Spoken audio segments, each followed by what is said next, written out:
Good afternoon, नमस्कार। मैं doctor Mukul Rastogi, additional director hepatology and gastroenterology and liver transplant, Fortis hospital, Noida. Today I am going to tell you something regarding the fatty liver disease. As we all know that fat is a problem causing to the liver. अगर हमारे शरीर से अगर 5% से ज्यादा liver के अंदर fat जमा हो जाए तो उसको हम फैटी लिवर कहते हैं। फैटी लिवर एक सिंगल प्रॉब्लम नहीं है, fatty liver is having multiple problems, क्योंकि जो फैट होता है वो खाली लिवर में ही जमा नहीं होता, वो अपना असर अदर ऑर्गन्स में भी दिखाता है, जैसे कि हार्ट में दिखाता है, आर्टरीज में, वेसल्स में, ब्रेन में, पैंक्रियाज में, हर जगह जाके फैट जमा हो जाता है। भारतवर्ष के अंदर कम से कम 30 से 40% लोग फैटी लिवर डिजीज से पीड़ित हैं। जिन लोगों को डायबिटीज होती है उनको ये बीमारी ज्यादा प्रॉब्लम करती है। फैटी लिवर एक मेटाबॉलिक सिंड्रोम का पार्ट होता है, जिसके अंदर ज्यादा कोलेस्ट्रॉल, ट्राइग्लिसराइड्स और वेस्ट सरकमफ्रेंस और डिसलिपिडीमिया और ब्लड प्रेशर, ये 4-5 कंपोनेंट होते हैं जो मिलाकर के मेटाबॉलिक सिंड्रोम करते हैं, और उसी के तहत फैट लिवर जो है के अंदर फैट जमा हो जाता है, जिसको कि फैटी लिवर कहा जाता है। अब बताते हैं फैटी लिवर से नुकसान क्या है।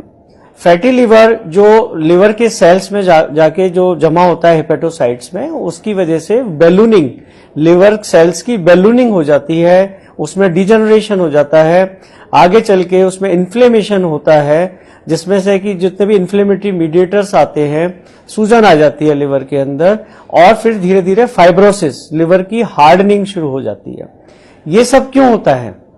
ये सब इसलिए होता है कि हम इनटेक तो ज्यादा ले रहे हैं बट उसका एक्सपेंडिचर नहीं कर रहे हैं। अगर इनटेक के साथ साथ उसका एक्सपेंडिचर भी करें तो हमको ये बीमारी से मुक्ति मिल सकती है। इसमें क्या होता है कि जो भी फैट होता है, जो भी हम डाइटरी फैट लेते हैं, वो सारा का सारा वो काइलोमाइक्रोन्स की फॉर्म में लिवर में जाता है। लिवर में फैटी लिवर जो है सिंथेसिस होती है, ट्राइग्लिसराइड्स बनते हैं जो कि सर्कुलेशन में ज्यादा जाते हैं। अगर उसका beta oxidation, fatty liver fatty acids का मेटाबॉलिज्म नहीं होगा तो वो लिवर में जाके जमा हो जाएगा, और फिर वो शरीर के अंदर ज्यादा से ज्यादा कोलेस्ट्रॉल और ट्राइग्लिसराइड्स जमा हो जाएंगे। तो proper utilisation and metabolism of fat is important to leave it from the body. तो इससे क्या होता है, इससे काफी टाइम ये बीमारी जो है एसिम्प्टोमेटिक होती है, इसके कोई लक्षण नहीं होते, लेकिन जब ये लक्षण करती है तो उस समय देर हो जाती है, पीलिया शुरू हो जाता है, ब्लड की वॉमिटिंग आ जाती है, हमारा जो कोगुलेशन सिस्टम है वो उसमें प्रॉब्लम आ जाती है, ब्लड थिन हो जाता है, पेट में पानी आ जाता है, और ये जो स्टेज होती है ये फाइब्रोसिस के बियॉन्ड होती है। जब सिरोसिस डेवलप हो जाती है तब ये सब चीजें हो जाती हैं, तो जिसके लिए बड़ी मुश्किल होती है। तो इसलिए कहा जाता है कि prevention is better than cure. तो हमेशा ध्यान रखना चाहिए कि हमें लार्ज स्टेज में आने से पहले हम उसको पहले ही प्रिवेंट कर लें, तो हम इन चीजों से बच सकते हैं। अब कैसे प्रिवेंशन होगा?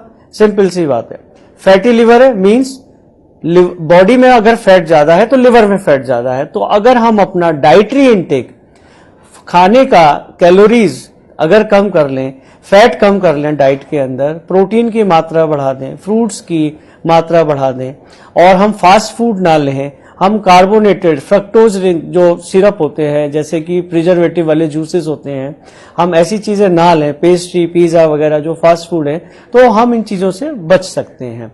क्योंकि जब डाइट में ही कम होगा तो लिवर में कम जाएगा, बॉडी में कम रहेगा, सबसे इंपॉर्टेंट है। दूसरा, हमें इसको प्रिवेंट करने के लिए अगर किसी को फैटी लिवर है तो हम आज और अभी अगर अपनी कैलोरीज काउंट कराएं और 500 कैलोरीज कम कर दें, भले ही वेट लॉस हो या ना हो, हमारी अगर 500 कैलोरीज कम हो जाती हैं तो हम इस चीज से मुक्ति पा सकते हैं। दूसरा है, एक तो डाइट हो गया, दूसरा लाइफ स्टाइल। लाइफस्टाइल मॉडिफिकेशन में क्या कर सकते हैं? इसमें सबसे इंपॉर्टेंट यही है कि हमें नियमित रूप से एक्सरसाइज करनी चाहिए। एक्सरसाइज एरोबिक होनी चाहिए, साथ साथ रेजिस्टेंस एक्सरसाइज करनी चाहिए, जिसमें आप दौड़ भी सकते हैं, आप वेट्स भी कर सकते हैं। और इस टाइप की एक्सरसाइज करने से जो भी बॉडी में जमा हुआ है, मैंने आपको बताया कि इनटेक ज्यादा हो रहा है बट एक्सपेंडिचर कम हो रहा है। तो once we do exercise, once we do aerobic exercise, resistance exercise, walk, running, तो उससे क्या होगा, कैलोरीज बर्न होंगी, तो बॉडी का जो फैट है वो बर्न होगा और धीरे धीरे वो लिवर से और बॉडी से निकलेगा। लाइफस्टाइल मॉडिफिकेशन में कम से कम 40 मिनट की एक्सरसाइज डेली हमको करनी चाहिए। और यूजुअली कहा जाता है कि हफ्ते में 5 दिन, बट मैं तो ये कहूंगा कि हफ्ते में 7 दिन करनी चाहिए। अगर हम एक्सरसाइज करते हैं, डाइट अपने अच्छे से कंट्रोल करते हैं, कैलोरीज कम लेते हैं, what to eat what not to eat, this is very important, polyunsaturated fatty acids लेते हैं, और हम कार्बोनेटेड ड्रिंक्स नहीं लेते हैं, फास्ट फूड नहीं लेते हैं, हाई प्रोटीन लेते हैं, तो हमें इस चीज से मुक्ति मिल सकती है। जैसा मैंने बताया कि it is a part of diabetes, it is a part of metabolic syndrome. तो जब हम ये लाइफस्टाइल और डाइट मॉडिफाई कर लेते हैं तो हमारी अदर डिजीज भी ठीक हो जाती हैं, हमारा ब्लड प्रेशर ठीक हो जाता है, हमारी जो हार्ट को रिस्क रहती है अटैक, हार्ट अटैक की, वो कम हो जाती है, ब्रेन का जो स्ट्रोक होता है उसके इंसिडेंसेस कम हो जाते हैं अगर हम अपना डाइट और लाइफस्टाइल मॉडिफिकेशन कर लें। कहा जाता है कि naturopathy is important, so diet and lifestyle is the best for the treatment of fatty liver. Otherwise there are so many medicine तो फिर खानी पड़ेगी। अगर डाइट लाइफस्टाइल से नहीं होता है तो हमें मेडिसिन खानी पड़ेगी, और मेडिसिन आजकल बहुत अच्छी अच्छी आ गई हैं जिसकी वजह से हम अपने शरीर का फैट कम कर सकते हैं, और जो ऑर्गन डैमेज, जो रिस्क है हमारे ऑर्गन्स डैमेज की, उससे मुक्ति पा सकते हैं। लेकिन उसमें भी सबसे इंपॉर्टेंट है वेट लॉस। वेट लॉस के साथ साथ लाइफस्टाइल मॉडिफिकेशन, एक्सरसाइजेस, ये सब चीजें बहुत इंपॉर्टेंट है। ग्रीन लीफी वेजिटेबल्स ज्यादा लेनी चाहिए। और यही कहूंगा मैं कि अगर आपको अपने, basically fat means diabetes, diabetes means liver में प्रॉब्लम, सो ये सीक्वेंस है। अगर हम अपने डाइट अच्छी कर ले तो हमको शुगर नहीं होगी, शुगर नहीं होगी तो हमको लिवर में प्रॉब्लम नहीं होगी, क्योंकि हाई शुगर वो फैट में कन्वर्ट हो जाती है, उसमें लाइपोजेनेसिस हो जाती है।